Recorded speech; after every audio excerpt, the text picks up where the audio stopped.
జై శ్రీమన్నారాయణ. అస్మద్గురుభ్యో నమ. శ్రీమతే రామానుజాయ నమ. మంచి మాట విందామా? ఒక రైతు బాగా పొలం దున్ని పంట వేశాడు. అది కోతకు వచ్చింది. ఇంకా కోత కోద్దాము అని గోతాలు తీసుకొచ్చి అవన్నీ కోయటానికి రెడీగా రేపు కోద్దాం అనుకుంటాడు. ఈలోగా పైనుంచి ఒక ఏనుగు వస్తుంది. ఏనుగు వచ్చేసి ఆ పంటలో అంతా తను తినేసేసి అదంతా కొంచెం చెల్లాచెదురు చేసినట్టుగా వెళ్ళిపోతుంది. రైతు పంట కోద్దామని వచ్చేటప్పటికి ఇదంతా ఇలా జరిగింది. అయ్యో, ఏంటి ఇలా జరిగింది అని అనుకున్నాడు ఆ రైతు. అనుకొని ఏం జరుగుతుందో చూద్దాం అనుకున్నాడు. అలా ఒక రోజు, 2 రోజులు, 3 రోజులు ఇలా జరిగిపోయింది. ఇలా జరిగిపోయాక ఆ రైతుకి అనుమానం వచ్చి అసలు ఏం జరుగుతుందో చూద్దామని చెప్పి ఒక దీపం పెట్టుకొని ఆ పంట పొలాల దగ్గరే కాపలాగా ఉన్నాడు.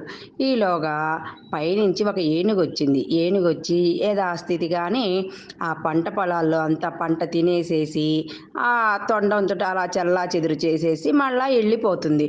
వెళ్ళిపోతుంటే ఏనుగు వస్తుంది, వెళ్ళిపోతుంది అని దాని తోక పట్టుకున్నాడంట ఈ రైతు.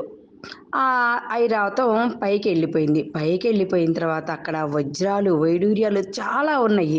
కోత కోసం దీన గోతం పట్టుకున్నాడు కదా, ఆ గోతంలోకి ఇవన్నీ వేసుకొని మళ్ళా ఆ ఐరావతం అదే ఏనుగు దిగే టయానికి మళ్ళా ఆ తోక పట్టుకొని కింద దిగాడంట. ఆ ఏనుగు అలానే తినేసేసి మళ్ళీ పైకి వెళ్ళిపోతుంది.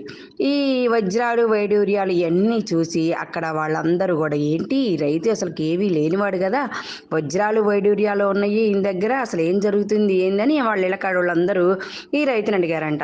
ఈ రైతు ఏం జరిగిందో చెప్పమంటే చెప్పట్లేదు. వీళ్ళందరూ బెదిరించసాగారు.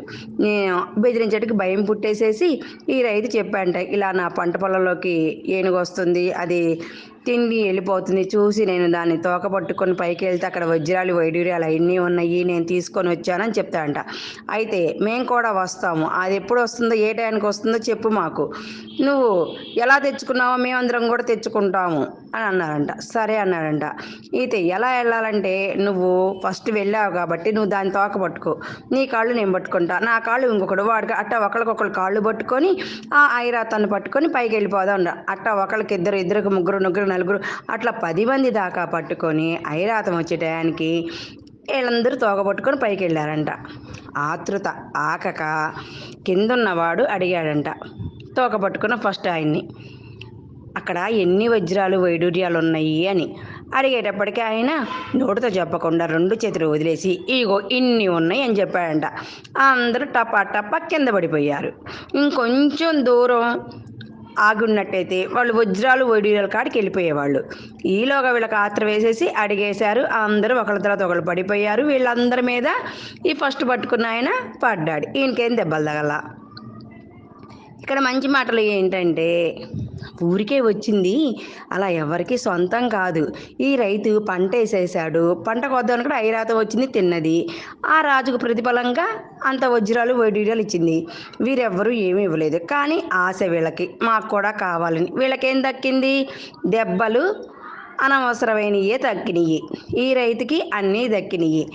మనము ఎవరికైనా సరే ఎంతో కొంత దానం చేస్తే మనుషులకైనా, పక్షులకైనా, జంతువులకైనా వాటికి రెట్టింపుగా పరమాత్మ మనకి ఇస్తారని చెప్తున్నారు ఈరోజు మంచి మాటలో. జై శ్రీమన్నారాయణ.